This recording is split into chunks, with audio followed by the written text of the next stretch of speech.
हरे कृष्णा, जय श्री राधे भक्तों। कैसे हैं आप सभी? आशा करती हूँ मेरी राधा रानी की कृपा से आप सभी अच्छे होंगे, मंगलमय होंगे और स्वास्थ्यमय होंगे। तो आज की इस वीडियो में मैं आपको कुछ लड्डू गोपाल से रिलेटेड सत्य घटना बताने वाली हूँ, जो कि ये रियल में एक भक्त के साथ घटना हुई है। तो आशा करती हूँ आप ये वीडियो पूरा देखेंगे और देखिए कैसे लड्डू गोपाल ने अपने साक्षात दर्शन दिए उस भक्त को।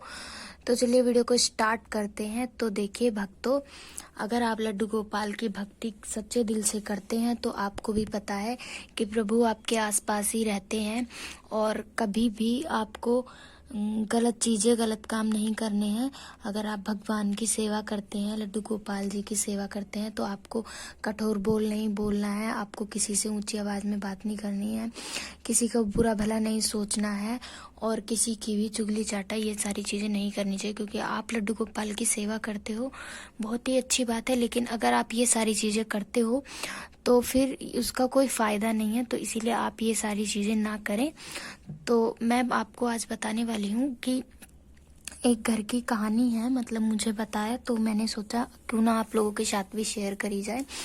तो मैं भी आप लोगों को बताऊं तो आप लोग भी जाने कि लड्डू गोपाल का जो भाव से सेवा करता है लड्डू गोपाल, उस पर अपनी कृपा कैसे बरसाते हैं। तो एक घर की कहानी है, मैं उसका नाम तो नहीं बताऊंगी आप लोगों को, पर एक घर में क्या हुआ था, लड्डू गोपाल की मतलब सेवा नहीं होती थी उस घर में। वो लड्डू गोपाल को वो लोग नहीं रखते थे, उनका एक इकलौता बेटा था। तो उन्होंने अपने इकलौते बेटे की शादी करी और शादी करने के बाद उनके घर में उनकी बहू आई। उनका सिर्फ एक ही औलाद थी, बेटा, और वो लोग पूजा पाठ नहीं करते थे। तो उनके बेटे की जब शादी हो गई तो उनके माता पिता जो थे वो बहुत ही ज़्यादा खुश थे, क्योंकि उनकी एक ही संतान थी। वो अपनी बहू को भी बहुत ज़्यादा प्रेम से रखते थे, बहुत ही ज़्यादा मानते थे अपनी बेटी की तरह, क्योंकि उनकी कोई बेटी नहीं थी। इसीलिए वो बहुत ही ज़्यादा खुश थे अपने बेटे की शादी के बाद से, और बहुत ही ज़्यादा अपनी बहू को लाड प्यार करते थे, बहुत ज़्यादा मानते थे। धीरे धीरे करके 2 साल हो गए। 2 साल के बाद उस बहू को जब कोई भी संतान नहीं हुई, कोई भी बच्चा नहीं हुआ, तो उसके जो सास ससुर थे उनसे दूरियां बनने लग गई और बहुत ज़्यादा रिश्ते में दरार आ गई। वो लोग मतलब सास ससुर नाराज रहते थे। स्टार्टिंग में तो बहुत अच्छा रहा, मतलब सास ससुर ने बहुत प्यार दिया बहू को, लेकिन वो चाहते थे कि हमारी कोई बेटी नहीं थी, हम अब दादा दादी बने, पोता पोती को खिलाएं। तो इसलिए रिश्ते में थोड़ी सी दरार आ गई थी, क्योंकि वो मतलब उन्होंने बहुत जगह डॉक्टर को भी दिखाया और बहुत जगह इलाज कराया, पर उनका कुछ नहीं हो पा रहा था, उनको संतान नहीं प्राप्त हो रही थी। फिर इसलिए उन्होंने फिर क्या करा, एक घर में वो गए तो मतलब बहुत उनकी बहू बहुत ज़्यादा परेशान थी। बोली कि मैं क्या करूं और मुझे समझ में नहीं आ रहा है, मेरे सास ससुर मुझसे नाराज़ रहते हैं और परिवार वाले मुझे ताना देते हैं कि मैं बांझ हूँ, ऐसी हूँ वैसी हूँ, और 2 साल हो गए हैं मेरी शादी को, मुझे अभी तक कोई भी संतान की प्राप्ति नहीं हुई है। तो फिर मतलब वो अपनी सहेली के पास गई थी, तो उसकी सहेली ने बोला कि ऐसा कुछ नहीं है, आप सब भगवान पे छोड़ दो, वो जो करेंगे अच्छा करेंगे, और अच्छे लोगों के साथ तो बुरा कभी हो ही नहीं सकता, तो भगवान तुम्हारी परीक्षा ले रहे हैं, तुम भगवान पे भरोसा रखो, तो जैसा मैं कहती हूँ वैसा करो। तो उसने बताया कि पहले मेरे साथ भी ऐसा ही हुआ था, पर मुझे किसी ने बताया कि मैं बाल गोपाल की सेवा करूं और तो मुझे संतान की प्राप्ति होगी। तो वो बोली कि नहीं, ऐसा कुछ नहीं होता है, ये सब झूठ होता है, ऐसा कुछ नहीं होता, भगवान नहीं होते, ये नहीं होता, वो नहीं होता। उसने ऐसा बोला उसको, अपनी दोस्त को, पर उसके दोस्त ने बोला ऐसा होता है, मैंने खुद आजमाया है और मेरे साथ ऐसा ही हुआ था।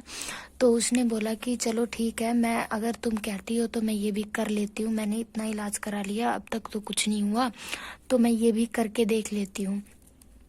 तो बोले कि तुम्हें कुछ नहीं करना है, तुम वृंदावन जाओ और कान्हा जी के दर्शन करके आओ और वहाँ से छोटे से बाल स्वरूप के लड्डू गोपाल लेके आओ और उनकी सेवा करो, और फिर देखो प्रभु कैसे तुम्हें संतान की प्राप्ति कराते हैं। तो देखिए वो जो थी अपने हस्बैंड को लेकर और मथुरा वृंदावन गई, वहाँ से लड्डू गोपाल लेके आई, 2 नंबर साइज के छोटे लड्डू गोपाल। तो उसने बोला कि ऐसे नहीं, तुम्हें भाव के साथ रखना है, भाव के साथ उनकी सेवा करनी है, बट ऐसे करनी है जैसे मैं एक अपने बच्चे की करती हूँ, इसी तरीके से तुम्हें रखना है। फिर उसके बाद में वो गई, वो लड्डू गोपाल को लेके आई, फिर वो उसकी सेवा करती थी बहुत अच्छे से, और मतलब अच्छे से उनको श्रृंगार कराती, भोग लगाती, सुलाती, मतलब बिल्कुल। वो पहले तो मान नहीं रही थी, लेकिन उसके बाद जब लड्डू गोपाल की वो सेवा करने लग गई तब बहुत ही ज़्यादा उसे, मतलब वो बोलते हैं ना कि भगवान के प्रति प्यार होता है, वो चीज़ उसके अंदर आ गई। उसके बाद में वो बहुत ज़्यादा लड्डू गोपाल को मानने लग गई। फिर उसके बाद में 1 साल बाद ही उसको संतान हुई, और उसको संतान होने के बाद में मतलब अब यहाँ पे कितनी बड़ी बात हो गई कि उसने बहुत जगह अपना इलाज कराया, बट कुछ नहीं हुआ। उसने बहुत जगह अपना इलाज कराया, बहुत कुछ कराया, लोगों ने जो जो बोला वो भी कराया। फिर 1 साल, फिर कम से कम उसको 7 साल के बाद संतान प्राप्त हुई थी, जब उसने लड्डू गोपाल की अपने दिल से इच्छा से उसने खूब उनकी सेवा करी।